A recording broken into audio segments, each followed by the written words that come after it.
안녕하세요. 지난 시간에는 우리가 지구를 덮고 있는 물, 습관에 대한 얘기를 해봤다면 이번 시간에는 이 지구를 덮고 있는 대기, 어, 기권에 대한 얘기를 한번 해보려고 합니다. 자, 먼저 기권의 구조부터 한번 알아볼게요.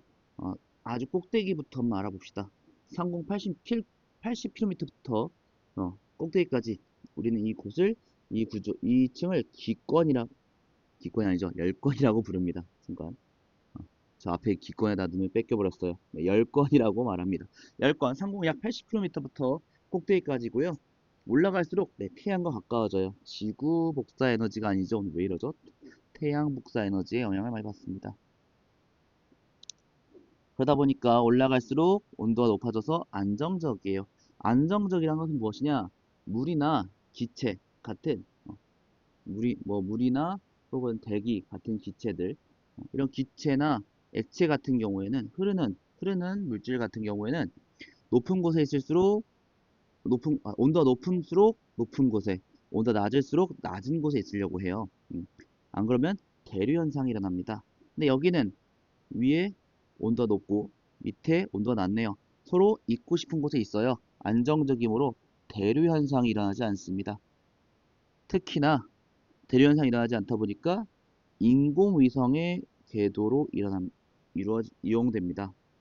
공기가 희박해요. 이 중력 영향으로 대부분의 공기는 아래층에 거의 지표면에 깔려 있는데요. 거의 밀집되어 있는데요. 그러다 보니까 낮과 밤의 기온차가 큽니다. 그렇다 보니 아니죠. 낮과 밤의 온도와 기온차가 크고요. 오로라가 나타나기도 합니다. 상공약 50km부터 80km까지 열권 아래 중간권이 어, 분포하고 있습니다. 중간권 올라갈수록 온도가 낮아집니다. 온도가 낮아지기 때문에 낮은 물질들은 아래로, 온도 높은 물질들은 위로 올라가려고 하기 때문에 대류 현상은 일어나요. 하지만 공기가 희박합니다. 그래서 공기 희박하다 보니까 이 수증기가 어떤 구름이 되거나 물방울로 연결되는 현상이 일어나지 않아 기상 현상이 일어나지 않습니다. 또한 행성 간의 물질들이 들어와서 대기와의 마찰로 타게 되는 유성 같은 것들이 2층에서 발견되기도 합니다. 그 다음 층은 성층권입니다. 성층권. 성층권의 가장 큰 특징이라고 하면 오존이 존재한다는 거예요. 오존층이 존재해서 오존층이 존재하여 태양의 자외선을 흡수합니다. 그렇다 보니까 올라갈수록 온도가 높아져서 대류 현상이 역시 여기서는 열권처럼 일어나지 않아요. 마지막 우리 지표면까지 왔습니다. 대류권이에요. 자, 지구에서 멀어질수록 중력이 약해지기 때문에 공기의 대부분이 여기에 밀집되어 있어요. 그래서 지구는 우리가 첫 시간에 얘기했던 것 같은데 복사 평형을 이룹니다. 그렇다 보니까 흡수한 태양 복사 에너지만큼 같은 양의 지구 복사 에너지를 방출하고요. 그리고 그 지구 복사 에너지 높이 올라갈수록 그 지구 복사 에너지가 방출되는 지표랑 멀어지기 때문에 에너지를 점점 적게 받고 온도가 점점 낮아집니다. 그렇다 보니까 앞에서 말한 대일 현상 일어나겠고요. 그리고 수증기도 많기 때문에 이 수증기들이 계속 섞이고 움직이면서 기상 현상도 여기서 일어납니다. 자, 앞에서 말한 것처럼 우리 주변의 공기에는 눈에 보이지 않지만 수증기가 포함되어 있어요. 그리고 공기 1kg이 어떤 기온에서 최대로 포함할 수 있는 수증기량을 우리는 포화 수증기량이라고 얘기합니다. 기온이 높아지면 이 공기가 이, 그 우리 공기 중에 있는 수증기가 기체 상태로 존재할 수 있는 이 포화 수증기량이 증가하고요. 낮아지면 감소하게 됩니다. 이 기체가 포화 수증기량만큼 수증기를 포함하고 있는 상태를 포화 상태라고 얘기해요. 역시 공기가 포화 상태에 도달하면 응결이 시작됩니다. 만약 포화 상태가 아니더라도 수증기를 더 공급받게 되면은 포화 상태에 이를 수 있을 것 같아요. 또한 포화 상태가 아닌 공기라도 갑자기 냉각되면은 얘네가 또 특정 온도에서 포화 상태에 도달할 수 있을 것 같아요. 이렇게 포화 상태에 도달하게 되면은 이 수증기가 더 이상 기체 상태가 아니라 액체 상태로 응결이 시작됩니다. 이 온도를 우리가 이슬점이라고 얘기하고요. 공기 중 수증기량이 많을수록 높고 적을수록 낮아집니다. 만약에 그림에서처럼 A보다 수증기량이 낮다 라고 하면은 더 낮은 온도까지 가야 포화 수증기량에 도달해요. 이슬점에 도달하게 돼서 응결이 시작되겠죠. 공기 중의 수증기량을 우리는 습도라고 얘기합니다. 그 중에 공기 1세제곱미터, 이 공기 1세제곱미터에 실제로 들어있는 양을 우리는 절대 습도라고 얘기하고요. 현재 기온에서 공기의 포화 수증기량에 대하여 상대적으로 나타낸 수증기량을 우리는 상대 습도라고 얘기해요. 퍼센테이지로 나타납니다. 같은 온도일지라도 공기가 포함하고 있는 수증기량이 많을수록 상대 습도가 높습니다. 기온이 낮아지면 포화 수증기량이 낮아집니다. 그렇다 보니까 같은 양의 공기가 들어있더라도 상대 습도가 높아집니다. 반대로 기온이 높아지면 포화 수증기량이 높아져서 기온이 높아지면 포화 수증기량 이 공기가 수증기 상태로 이 공기 중에 이 공기 중에 있는 기체 상태의 수증기가 기체 상태를 유지할 수 있는 포화 수증기가 높여져서 오히려 상대 습도가 낮아집니다. 비가 오면 맑은 날보다 이 공기 중에 수증기량이 많아집니다. 상대 습도가 높아집니다. 그렇게 습도 관련해서 이제 구름과 비가 생성되기도 하는데요.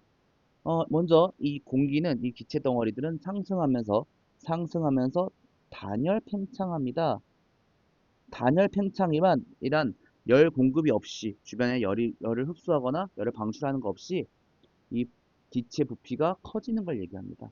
공기 부피가 커지는 걸 얘기하는데요. 그때는 어떻게 커지느냐? 여기 우리 교과서에는 없지만 이 내용이 없지만 이 기체 갖고 있는 기체 입자들의 내부 에너지를 사용해서 커져요. 여기 Q라 쓰면 안 되겠네요. 사용해서 커집니다. 선생님이 U, W 썼는데요. 여기서 U는 내부 에너지, W는 우리 친구들이 물리 시간에 배운 1을 얘기합니다. 과학 시간에 배운 1. 얘네가 점점 자신의 에너지를 써서 이 이 기체 부피들이 커집니다.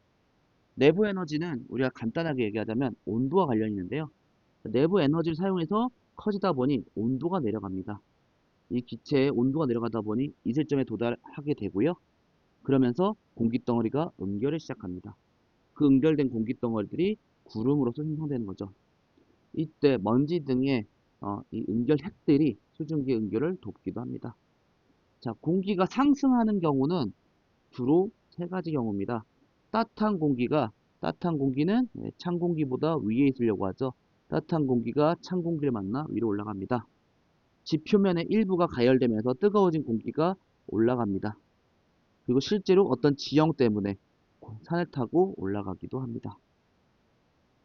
다시 말하자면 단열팽창이란 공기가 주변과 열을 주고받지 않고 팽창하는 현상이에요. 그러다 보니까 자신의 에너지, 온도가 낮아지면서 부피가 팽창합니다. 그러다가 이슬점에 도달하고 연결하고 구름이 생성되게 되죠.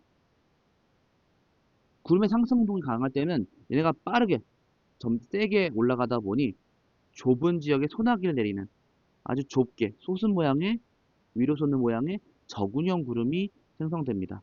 하지만 상승이 약할 때는 높이 올라가지 못하고 빠르게 올라가지 못하고 넓은 지역에 지속적으로 비를 내리는 옆으로 퍼진 모양의 측은형 구름이 되기도 합니다. 그럼 비는 언제 내릴까요? 구름에서 지표로 떨어지는 비나 눈 등을 우리는 강수라고 얘기합니다. 지역에 따라 발생하는 방식이 좀 다른데요.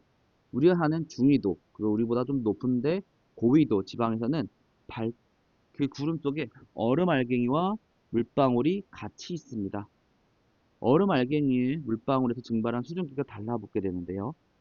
그러면서 무거워지면 떨어져 내립니다. 떨어져 내리다가 이 지표 온도가 낮으면 녹아서 비가 되는 거죠. 그냥 떨어지면 눈이 되겠고요.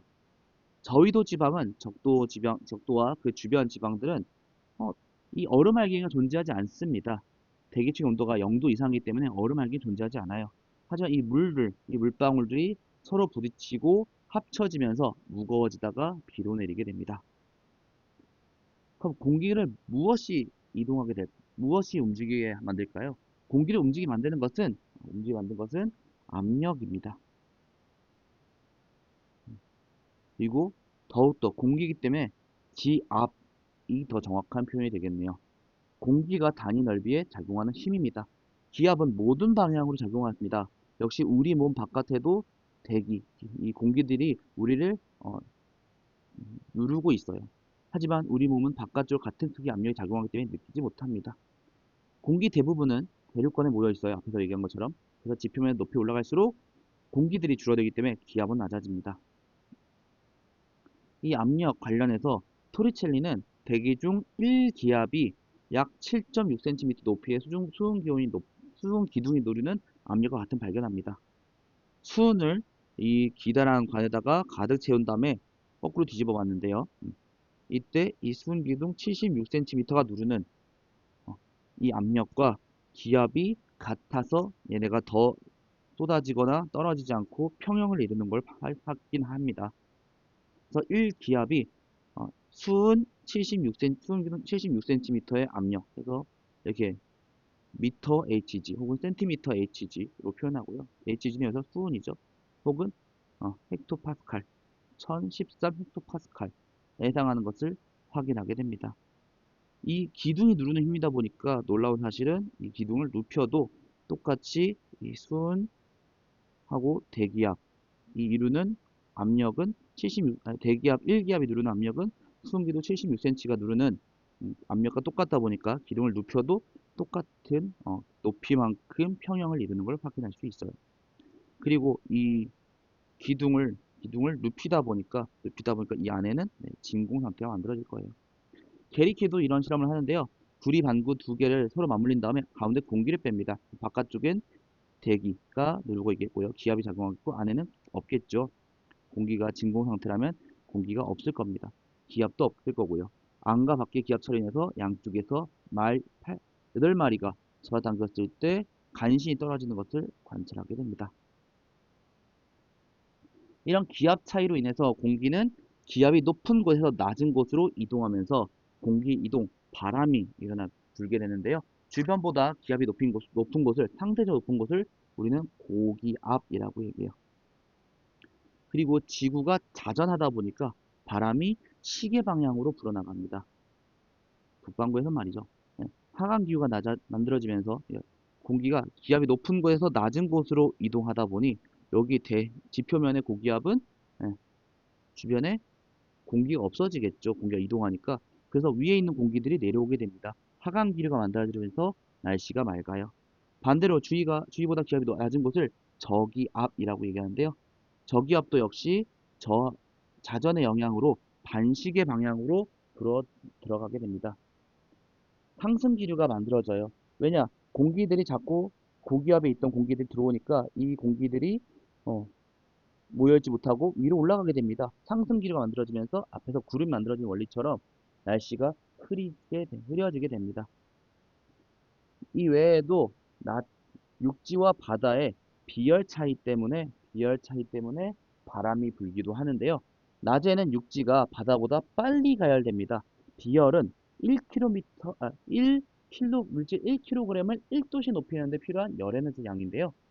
비열이 물이 높다 보니 같은 열 에너지를 뺏겨도 육지가 더 온도가 급격히 더 많이 떨어지게 됩니다. 그러다 보니까 육지가 바다보다 낮에는 빨리 가열돼요.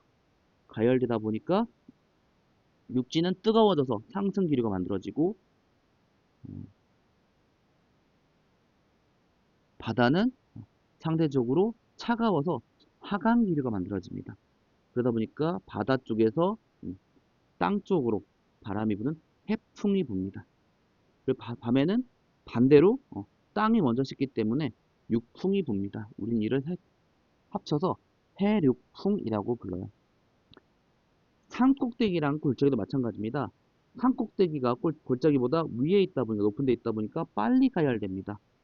그래서 골짜기에는 하강기류, 산 쪽에는 상승기류가 만들어져서 골짜기에서 산 쪽으로 산꼭대기로 부는 곡풍이 불고요. 밤에는 산풍이 붑니다. 우리가 이를 산곡풍이라고 불러요. 이때 아까 고기압과 저기압에서 시기 방향, 반시기 방향. 이유는 아까 말했다시피 지구의 자전으로 인한 전항력 때문인데요. 전항력은 공기가 일직선으로 가더라도 지구가 자전하기 때문에 이 지구 상에 있는 지구 위에 있는 우리가 보기에는 지구 자전 반대 방향으로 휘어져 나가는 것처럼 보이게 됩니다. 공기는 그냥 자기가 봤을 때 우주상에선 일직선을 가는 것처럼 보이는 일직선을 간다고 일직선을 가고 있는데 우리가 지구 위에 있다 보니까 같이 돌고 있다 보니까 얘네가 지구 자전 반대 방향으로 휘어져 가네라고 느끼게 됩니다.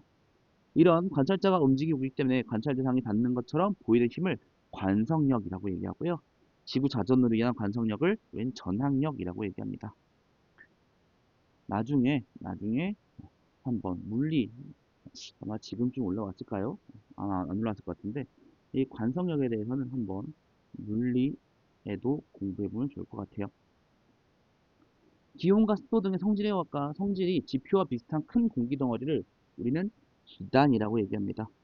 기단의 성질은 만들어진 장소와 성질에 따라 달라지는데요. 추운 지역이다. 그럼 기단의 기온도 낮고요. 공기 덩어리의 기온도 낮고 따뜻한 지역이다. 그럼 기단의 기온이 높습니다. 바다에서 만들었다. 바다에서 만들어졌지만 바다는 일단 물이 많죠. 습하고요. 육지다. 그러면 상대적으로 건조합니다. 기단은 서로 세력이 강해지거나 약해지면서 주변 지역의 날씨에 영향을 주는데요. 우리나라는 이 네 가지 기단의 영향을 받습니다. 시베리아 기단 같은 경우에는 어, 고위도, 추운 지역에서 육지에서 만들어졌기 때문에 차고 건조한데요. 겨울철에 세력이 강해져서 이 겨울철 추위에 영향을 줍니다.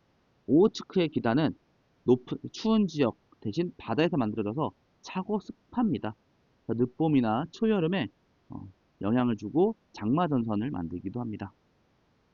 북태평양 기단은 따뜻한 지역 그리고 바다에서 만들어지기 때문에 덥고 습한데요. 그러다 보니까 여름철 더위에 영향을 주거나 혹은 오호츠크의 기단과 함께 장마전선을 만들기도 합니다. 양쯔강 기단은 낮은 온도가 따뜻하지만 육지에서 만들어지다 보니까 따뜻하고 건조합니다. 봄이나 가을에 영향을 주고 이 기단을 타고 황사 현상이 일어나기도 합니다. 두 기단이 만나서 섞이지 않고 생기는 경계면을 우리는 전선면이라고 얘기합니다. 그리고 전선면과 지표면이 만나서 이름을 경계선을 우리는 전선이라고 얘기해요. 만약에 찬 공기와 따뜻한 공기가 만날 때 찬 공기가 따뜻한 공기 쪽으로 이동하여 따뜻한 공기 아래쪽으로 파고들며 만들어진 전선을 우리는 한랭 전선이라고 얘기해요. 따뜻한 공기가 있고 찬 공기가 그 밑으로 파고드는 거예요. 기울기가 여기 사진에서 보는 것처럼 둥그렇기 때문에 이 경계면이 둥그렇다 보니 기울기가 급하고 전선 뒤쪽에 이 둥그런 면을 따라서 저군형 구름은 상승 기류가 강할 때 위로 치솟는 모양의 구름이죠. 좁은 지역에 소나기가 내리게 됩니다. 따뜻한 공기가 이제 따뜻한 공기가 찬 공기를 만나게 될 때, 이 따뜻한 공기는 찬 공기를 타고 위로 올라가게 됩니다. 이런 전선을 우리는 온난전선이라고 얘기하고요. 기위가 사진에 있는 것처럼 완만합니다. 완만하다 보니까 상승 기류가 약하여 층운형 구름이 만들어지고요. 넓은 지역에 지속적인 비가 내리게 됩니다. 할렘 전선은 온난 전선보다 빠른 게 특징인데요. 두 전선의 세력이 비슷하다면 정체 전선이 만들어집니다. 정체 전선은 열적이네요. 열정 불균형이 아니라 열적 불균형에 의하여 파동이 형성되면서 어, 온대 저기압으로 모습을 바꾸기도 합니다. 그리고 온대 저기압에서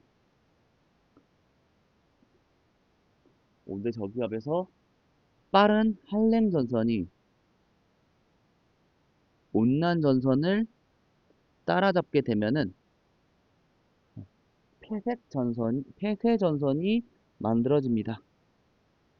그리고 폐쇄 전선이 만들어지면 찬 공기와 따뜻한 공기가 서로 섞이면서 이런 온대저기압이 소멸됩니다.